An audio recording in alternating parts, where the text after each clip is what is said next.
오늘은 56과 순종의 마지막 말씀이죠. 말씀을 순종할 때 사람을 두려워하지 말라. 순종이 왜 이렇게 중요하냐 그걸 설명했어요. 우리가 믿어 순종케 하려고 하나님 우리를 인도하신 이유가 하나님을 믿고 하나님을 순종하기 위해서 말씀을 믿고 말씀의 능력을 믿고 그 말씀에 순종할 때 우리가 하나님의 살아 역사하시면 하나님의 능력을 체험하게 되어 있잖아요. 그 하나님의 능력을 알아야 우리의 이 신앙생활이 어떤 것인가를 알게 되고 우리의 신앙의 거룩성, 구별됐다는 자체, 그죠? 유대인들은 진짜 세계가 시기할 만큼 구별성을 강조하잖아요. 자기들만의 선민이다. 그것이 이제 겉으로 표현되니까 이제 문제가 오는데 우리 내면에서는 그게 굉장히 강하게 일어나야 될 문제잖아요. 어떤 상황에도 그 자부심이 있어야 되고 그 긍지가 있어야 되죠. 그게 가장 중요한 신앙생활 원리잖아요. 내면에는 그런 것이 있어야 되고 겉에는 이제 굉장히 겸손하고 또 세계를 살려야 될 답을 갖고 있기 때문에 그래야 되죠. 우리가 앞으로 세상이 너무나 험악한 세상이 올 때 우리의 정체성을 놓쳐버리면 승리생활이 안 되는 거죠. 창세기 6장이 바로 그런 거잖아요. 하나님의 사람들이 세상 사람들을 따라갔다 그랬잖아요. 자기가 가치가 어떤 존재인지 모르니까 그렇게 가는 거잖아요. 자기가 가치를 안다면 그럴 수가 없는 거예요. 성경에는 자꾸 지금 그 얘기하는 거예요. 왜냐하면 영적인 가치는 눈에 보이지 않거든요. 육신의 가치는 눈에 보이잖아요. 뭐 이렇게 좋은 대학 나왔다든지 무슨 경제가 어떻게 어느 정도 가졌다든지 그러면 다 눈에 보여. 그래서 그 사람들이 얼마나 대단합니까, 그죠? 돈 많은 사람들, 많이 배웠다는 사람들, 자기가 신분이 좀 고위직에 올라갈수록 사람이 굉장히 뭔가 보이는 게 다르잖아요. 서민하고 그 사람들하고 다르잖아요.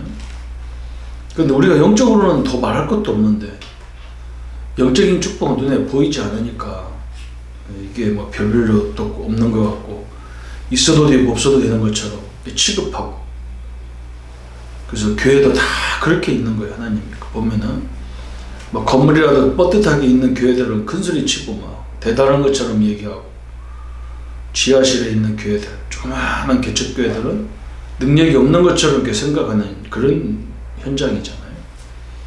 그러니까 하나님 무슨 역사를 하겠습니까? 그죠? 그 자체부터 이미 졌는데 거기다가 뭘 축복을 줘도요 이상한 방향으로 또 나가잖아요. 축복 주면 이제 세상 사람처럼 나가는 거예요. 또 그래서 안 되는 거죠. 그래서 이 순종이라는 개념이 굉장히 중요한 개념입니다. 그 다음에 56과는 말씀 순종할 때 사람을 두려워하지 말라. 마귀는 사람을 통해서 말씀 전파를 방해한다. 이때 성령의 인도를 따라 말씀에 순종하면 많은 사람을 그리스도께로 인도할 수 있다. 우리는 어느 길을 택할 것이냐 그래서 말씀 전파할 때 말씀 전파와 순종할 때 왜 박해가 일어나느냐 그래서 영적인 세력이기 때문에 그래요. 우리가 말씀 전파 않고 기독교인이 가만히 있어도 핍박하게 돼 있어요. 이상하게 그런 거 있잖아요. 왜 저 사람 보면 나는 이상하게 기분 나쁘다 이런 사람 있잖아요. 왜 기분 나쁩니까? 그 사람이 뭐라 한 것도 아닌데. 그죠? 그런 것처럼 우리는 하나님의 사람이기 때문에 마귀는 먼저 알고요. 우리를 굉장히 경계하고 시기하고 또 때로는 핍박도 하고 그런 겁니다. 여러분 이 영적 사실을 모르면은 그러면 우리가 하나님 안 믿고 그냥 마귀 자녀로 살면 되느냐 그런데 그건요 굉장히 큰 위험성이 있는 거잖아요. 왜 그러냐면 결국은 마귀는 절대 돕는 존재가 아니에요. 그 사명 자체가 거짓말장이요 거짓의 압이라고 했잖아요. 결국은 망하게 하는 존재지 사람 살리는 존재가 아니잖아요. 최고의 정상에 하나님 복음 없이 최고의 정상에 올라가면요 틀림없이 이상한 짓을 하게 돼 있어요. 그게 마귀의 전략입니다. 그래서 말씀 전파할 때 순종할 때 박해가 일어나는데 왜 그러냐면 마태복음 10장 16절에 보니까 종교적인 이리떼들 때문이다 그랬어요. 종교하고 복음하고 완전히 다르니까. 예수 믿으면 구원받는다. 천주교에서 속죄표를 받아야 구원받는다 하는데 예수 믿으면 구원받지 왜 속죄표를 내야 되느냐 사야 되느냐 막 그러니까요. 얼마나 황당합니까, 그죠? 지금도 예수님 믿으면 구원받는다 이렇게 하니까 막 굉장히 기분 나쁜 거 종교인들은 왜 그러냐? 아니 헌금이 나와야 되고 뭐가 열심히 봉사가 돼야 되는데 믿으면 된다고 하니까 이게 얼마나 심각했어, 그죠? 또 불순종의 사람들 때문이다. 안 믿는 자기가 제대로 안 믿는 사람들은 또 바른 사람을 별로 좋아를 안 해요. 그게 세상입니다. 목회도 똑같습니다. 진짜 목회를 하려고 하면요 여러 경도가 어려운 경도가 많아요. 불신 관원들 때문에 통해서 일어난다 그랬어요. 복음이 들어가면 이건 엄청난 일이 벌어지니까 관원들 또 이방 종교들이기 때문에 일어난다 그랬어요. 오히려 근데 이런 핍박이 우리가 잘 알아야 돼요. 이 핍박이 일어날 때 우리가 놀랄 것이 아니라 아 내가 올바른 걸 갖고 있구나 이렇게 이해해야 돼요. 내가 잘못된 것 때문에 핍박이 오는 거냐 내가 진짜 복음 갖고 진리를 갖고 있기 때문에 핍박이 일어나느냐 이게 중요한데 내가 진리 때문에 핍박이 일어난다면 오늘 이게 증거거리가 됩니다. 틀림없이 우리 교단이 바로 그런 교단이잖아요. 제 인생도 바로 그런 거예요. 이 복음운동에 들어와가지고 제가 전혀 공부도 안 한 다른 교단에서 지금 제가 이렇게 성결교 장로교까지 왔다니까요. 참 희한하죠, 그죠? 근데 지금 보면은 이게 다 증거거리가 되고 좀 웃을 수 있는 얘기가 되는데 옛날에는요, 이게 뭐지? 예? 여기 와서 막 뭐 아는 사람 선후배도 하나도 없지요. 고향 사람 하나도 없죠. 이상하더라고요. 근데 이 복음 때문에 오니까 그 하나님의 응답이 너무나 크죠. 또 불신 가족들 때문에 일어난다 그랬어요. 저는 이런 걸 너무나 많이 느끼고 우리 집은 전체가 신앙생활 하는 집인데 제가 이 복음만 얘기하면 한쪽에서 막 얼굴이 붉어졌다 빨개졌다 막 신경질 났다 막 이상한 일이 벌어진다니까요. 참 희한합니다. 또 복음을 막기 위해서 사단이 역사하는 거죠. 결국은 이거예요. 사단이 역사해서 어떻게든지 복음만 말하지 말라는 거예요. 복음만. 그래서 박해할 때 꼭 기억할 거 두 번째가 뭐냐? 예수님도 박해를 받으셨어요.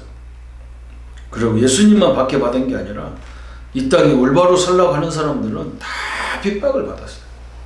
모함을 받고 핍박을 받고 그랬어요. 또 감추인 것이 다 드러나기 때문에 두려워하지 말라. 왜 그런지 다 드러나게 돼 있어 나중에는. 더욱 담대히 믿고 전파하라. 또 우리와 박해하는 자의 생명을 주관하신 분이 하나님을 두려워하라. 우리의 생명을 누가 붙잡고 있냐? 하나님이 붙잡고 있는 거야. 저 사람들이 우리를 죽인다고 죽는 게 아니라는 거예요. 하나님이 우리의 생명을 붙잡고 있기 때문에. 참새 한 마리도 심지어 예수님이 했잖아요. 참새 한 마리도 하나님의 손에 있다는 거예요. 하나님의 계획 속에 있다는 거예요. 우리의 머리털까지 다 세우고 계시다. 하나님 우리가 다 알고 계시다는 거예요. 박해자 앞에서 하나님 예수를 시인하면 하나님의 인정을 받게 되어 있죠. 그게 방법이잖아요. 순간의 어려움 때문에 박해를 인정하고 박해가 두려워서 하는 거하고 그죠? 우리가 또 이런 것도 있습니다. 지금 이 시간표가 저 박해자와 함께 내가 뭘 해야 되느냐 이런 때도 있어요. 아무 때나 그냥 하면 안 되겠죠. 그죠? 그걸 보고 우리가 시인하면 하나님의 인정을 받죠. 끝까지 견디는 자가 승리한다. 또 원수는 집안 안에 있다 그래서 집안에 원수가 집안에 있다. 그 말은 그럼 우리 식구들이 다 원수란 말이냐? 그죠? 이게 이단들이 하는 말이 그거잖아요. 네 부모가 너를 이 예수 믿는 거, 너 이렇게 믿는 걸 방해하지 않냐? 그게 원수라. 성경이 이렇게 말했다 그래. 이 원수는요, 내가 확립되기 위한 거기까지 원수예요. 내가 복음을 제대로 깨달으면 그 원수 관계가 없어져요. 그죠? 어떻게 가족이 원수가 됩니까? 그럼 말도 안 되잖아요. 이 복음을 여러분 보세요. 옆에 사람, 옆집 사람이, 남이, 우리 친구가 이 복음을 핍박한다면 그 친구 안 만나면 되잖아요. 근데 우리 가족은 안 만날 수 없잖아요. 그죠? 형제간을 어떻게 안 만나고 가족끼리 안 만나고 삽니까? 그래서 마귀가 가장 역사는 통로가 되는데, 내가 복음화가 돼버리면 그래서 그 사람이 그게 끝나는 거예요. 하나님 나를 세우려고 막 옆에서, 다른 사람들은 내가 안 만나면 되는데 여기는 안 만날 수가 없어. 그래서 하나님이 최고의 제자훈련의 선생으로 내 배우자, 내 자녀들이 최고의 선생이라고 생각하면 됩니다. 내가 완전 복음화가 돼야 돼. 그것도 복음화가 돼야 돼. 저도 옛날에는 우리 충청도 사람들이 특징이 뭐냐면 여자들 말을 잘 안 들어요. 경상도도 뭐 그런 특징이 있지만 충청도, 경상도는 아직 노골적으로 안 믿는, 그냥 뭐 이렇게 하지만 충청도는요 잘하는 것 같은데 여자 말을 안 들어. 그런 게 있어요. 이상한 고집이 있어. 저도 그런 고집이 있어요. 우리 집사람이 말하면 에휴 또 술단은 잔소리한다 이렇게 생각했어요. 제가 어느 날부터 이런 생각을 한 거예요. 하나님이 저를 못 보게 하고 말 못 오게 하면 못 오잖아요. 그래서 아니 우리 생각해보세요. 우리 집사람 특징이 뭐냐면 길눈이 없어. 길눈이. 그래서 나보고 뭐 심지어는 이런 이제 처갓집이 부산에 있을 때 부산 가는데 나보고 자꾸 왜 마산 가냐고 자꾸 얘기해. 내가 길도 모르는 사람이 자꾸 잔소리에 옆에 앉아가지고. 그런 사람이 이제 뭘 보면 나한테 얘기하잖아요. 근데 내가 그때 깨달았다니까. 길눈도 딱 하나님 막으니까 이게 동쪽인지 서쪽인지 구별을 못 하는데, 이것도 하나님 막아버리면 말 못할 거 아니냐. 근데 이걸 보게 했다는, 말하겠다는 것은 하나님의 계획이 있지 않냐. 그때부터 이제 우리 집사람 말은 다 기도 제목으로 내가 가슴이 딱 간직했다. 근데 그게 거의 다 미래에 성취된 응답이 많더라고요. 그래서 나는 장로님들의 말씀도, 옛날에는 장로님 많이 세우면 여러 의견이 많겠죠. 그러나 오늘부터 내가 그걸 알고 나서는 한 사람의 눈을 보는 것보다 10사람의 눈으로 보는 게 더 낫고 100사람 눈으로 보면 더 정확하겠죠. 우리가 하나님의 뜻을 찾는 모임이라면 그렇겠죠. 그죠? 그래서 여러분, 사람에 대한 것도, 원수는 집안 안에 있다는 말은 나를 확립시키기 위한 하나님의 방법이지, 내가 확립되면 문제가 다 끝나는 거잖아요. 그죠? 모세가 세워지니까 하나님 역사가 시작된 거고, 요셉이 세워지니까 그때부터 요셉이 가는 곳마다 하나님 역사하신 거죠. 또 목숨을 잃는 자는 얻는다 그랬어요. 틀림없이 그렇잖아요.